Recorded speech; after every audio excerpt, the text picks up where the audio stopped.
Coucou toi, bienvenue dans cette vidéo. Aujourd'hui, on va parler un petit peu de mon cheminement de pensée, alors que j'ai eu 30 ans il y a quelques mois et j'ai enfin décidé de reprendre le sport parce que je suis quelqu'un de sportif depuis toujours. J'ai fait pas mal de sport dans ma jeunesse, quand j'étais au collège notamment. J'ai fait beaucoup de cross, d'athlétisme, j'ai fait également du handball, du rugby au lycée. Et ce que j'aimais beaucoup, c'était particulièrement courir. Mais ces dernières années, j'ai essayé de reprendre le sport alors que j'avais totalement arrêté il y a à peu près 15 ans de ça. Et c'était très difficile. J'ai notamment essayé de reprendre la course à pied, mais c'était un enfer, je souffrais énormément. Jusqu'à ce que je comprenne qu'en fait, il y a des façons de faire, des façons d'apprendre et de faire de la course à pied. Et je me suis notamment aidée de plusieurs applications, principalement l'application Campus Coach de Running Addict, qui est également sur YouTube, qui fournit des programmes pour s'améliorer en course à pied. Et je les ai suivis à peu près 80% et ça m'a beaucoup aidé. J'ai notamment découvert l'endurance fondamentale, donc le fait de courir et de marcher par intervalles. Ce qui m'a déculpabilisée sur le fait que je n'arrivais pas à courir sur plusieurs mètres, voire sur plusieurs kilomètres. Et à cause de ma maladie, j'ai essayé donc de refaire des activités physiques parce qu'apparemment c'est censé réduire mes douleurs. Bon, spoiler, ça n'a pas de ouf marché, mais par contre, je vois effectivement ce que disent beaucoup de personnes, c'est que faire des activités physiques régulières, ça aide beaucoup pour le mental. Et ayant un mental assez compliqué, voire même triste, je suis quelqu'un d'assez triste globalement. J'ai fait quelques dépressions dans ma vie et c'était pas foufou. Et je remarque qu'intégrer le sport dans ma routine m'aide énormément. Et j'ai également donc décidé de m'inscrire à la salle de sport. J'ai mis les pieds à la salle de sport pour la première fois de ma vie. J'étais terrifiée, c'était très étrange, je me sentais pas du tout à ma place. Et au final, j'ai trouvé ma place assez rapidement. Je me suis inscrite à l'Orange Bleu parce que c'était le plus proche de chez moi et le plus pratique. Comme ça, je pouvais y aller juste après le travail ou juste avant.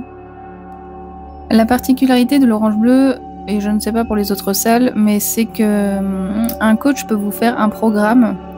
Donc on m'en a fait un qui m'a pas du tout plu, qui me correspondait pas en fait.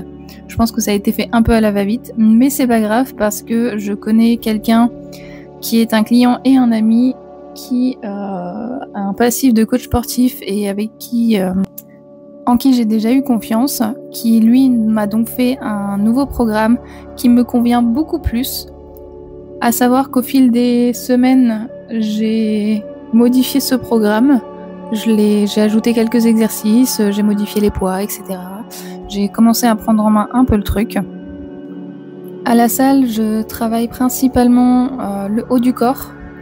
Enfin, c'était mon objectif de base pour réduire mes douleurs qui sont principalement dans le haut du corps et notamment à cause de mon travail.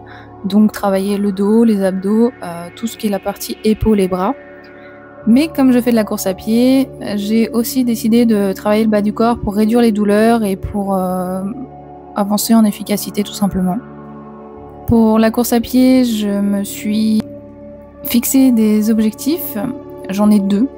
D'abord, je me suis inscrite à un 6 km au mois de mai. C'est un Color Mirade, c'est les courses où on vous jette plein de couleurs et c'est trop fun. J'ai toujours voulu faire ça, donc c'est l'occasion. Un 6 km, ça paraît peu et en même temps, pour moi, c'est énorme. L'avantage de cette course, c'est qu'on peut également la faire en marchant. Moi, je vais la faire comme si je courais vraiment une course officielle. Je vais me chronométrer, etc. pour voir justement mes progrès, car j'ai vraiment commencé à recourir depuis début janvier 2025. Et j'en parlais également dans une autre vidéo, mais j'ai pour but aussi d'essayer de faire une sortie course à pied avec Fabien Olicard, le fameux mentaliste, où j'adore ses livres et son contenu. Et il fait souvent des runnings juste avant ses représentations, donc j'espère qu'un jour il passera près de là où j'habite et je pourrai courir avec lui et d'autres personnes. parce que je trouve ça hyper important d'apporter du fun dans sa pratique physique, parce que sinon je pense qu'on s'en lasse très très vite. Donc autant s'amuser.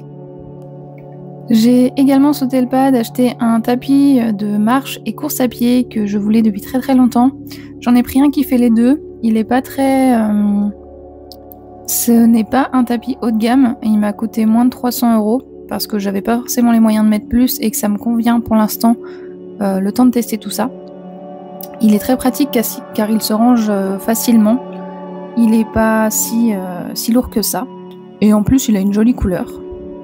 Donc notamment en hiver, il m'aide à faire quand même mes sorties de course à pied alors qu'il fait très froid dehors et que j'ai vraiment clairement la flemme.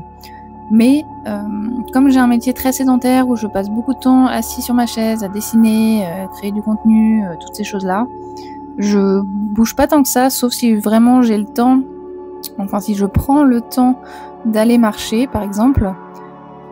Et il y a des jours où vraiment je marche pas du tout. Donc le tapis m'aide beaucoup à ça. J'aime bien regarder un animé ou quelque chose pendant que je marche sur mon tapis, ou regarder des vidéos YouTube, écouter un podcast, ce genre de choses. En reparlant de la salle de sport, j'ai compris qu'il y a des exercices que j'aimais pas du tout faire, donc je les ai modifiés en changeant de machine. J'ai aussi compris qu'il y a des jours où je n'ai pas la même force, le même mental que d'autres pour réaliser mes exercices, donc je n'ai pas les mêmes résultats, que ce soit les jours de SPM ou juste des jours où je suis très fatiguée après le travail, ou en fait il y a tellement de facteurs qui font qu'on peut avoir plus ou moins de force lors de ces séances. Et à force on apprend à se connaître en fait, à connaître un peu ses limites, parfois à vouloir les dépasser un petit peu parce que ça fait pas de mal, mais globalement à faire attention quand même à ses besoins et à son corps. Et j'essaie aussi vraiment très régulièrement de faire des étirements avant, après, parce que ma maladie me crée des raideurs qui ne sont pas liées à l'activité physique, mais en plus des raideurs liées à l'activité physique, c'est pas évident du tout. Mais j'avoue que je le fais pas assez souvent. C'est pas que j'y pense pas, j'y pense, mais comme j'ai un petit cerveau qui a tendance à courir un peu partout, j'y pense et puis je vais faire autre chose et donc j'y pense plus, et puis après j'y repense quand il est l'heure de se coucher, etc. Et j'ai la flemme. Donc j'aimerais vraiment être beaucoup plus assidue au niveau des étirements, parce que je sais que ça fait du bien et que c'est vraiment indispensable, surtout avec ma maladie. Et j'aimerais vous parler d'un dernier point, donc l'alimentation. Parce qu'en me remettant au sport, j'ai réfléchi à mon alimentation. Donc pour rappel, je suis principalement végane, on va dire 90% du temps je suis végane, notamment chez moi. Je suis quelqu'un donc qui cuisine beaucoup, et j'ai remarqué que par exemple je mangeais pas assez de protéines, sachant que si je mangeais de la viande, je pense que ce serait exactement la même chose. Donc j'ai aussi commencé à me complémenter, j'ai acheté des protéines véganes en poudre qui sont beaucoup trop bonnes. D'ailleurs je vous mets un lien dans la description pour avoir une promo sur cette marque qui est vraiment délicieuse. Et changer mon alimentation, enfin en tout cas l'améliorer, m'a beaucoup aidée mentalement également. Sachant que je n'ai pas du tout d'objectif physique, notamment de perte de poids. Si j'en perds un petit peu, c'est ok, mais je m'en fiche un petit peu. Tant que je prends de la masse au niveau du muscle, c'est ok pour moi. Donc faire un peu plus attention à mes assiettes m'aide à avoir une meilleure sensation de satiété, ce que j'ai du mal à connaître, notamment parce que je fais pas mal de crises d'hyperphagie. Donc c'est un peu comme de la boulimie, sauf qu'on ne se fait pas vomir. En fait, on a tendance à ingurgiter tout ce qui nous passe sous la main, que ce soit du bon comme du mauvais, et à s'empiffrer encore et encore.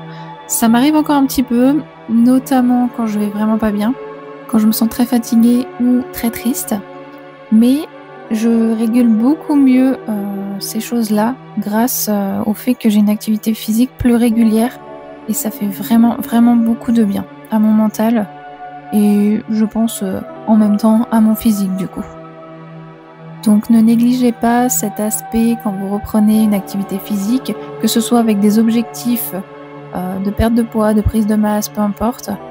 faire attention à son alimentation en général ne peut que vous apporter du bien-être, je pense. Donc voilà, cette vidéo juste pour vous dire que j'ai passé 30 ans, que ça fait 15 ans que j'ai pas fait de sport, que j'ai une maladie chronique qui m'entraîne de la fatigue chronique et des douleurs vraiment insupportables et j'arrive quand même à faire toutes ces choses. Ça dépend vraiment de chacun et de chacune. Il y a vraiment des semaines où c'est plus compliqué que d'autres, mais moi j'adore les routines et j'adore les changer, mes routines. Donc intégrer tout ça dans mon emploi du temps, ça me fait beaucoup de bien. Je sais également que c'est pas forcément possible pour tout le monde de trouver le temps de faire tout ça, parce que on n'a pas tous le même rythme de travail, etc. Par contre, je suis persuadée que vous pouvez trouver ne serait-ce que 5 voire 10 minutes grand max pour aller marcher un tout petit peu après manger, juste avant le petit-déj le matin, faire quelques squats pendant que vous vous lavez les dents, ce genre de choses. C'est pas grand-chose. Et on a l'impression que ça sert vraiment à rien, mais on sous-estime le pouvoir de la mobilité pour notre petit corps, qu'on va traîner encore quelques années derrière nous. Et je pense que toutes ces petites choses, en s'écoutant évidemment, peuvent nous permettre d'aller mieux au quotidien. Et je vous le souhaite très très fort. On se revoit dans une prochaine vidéo. Salut!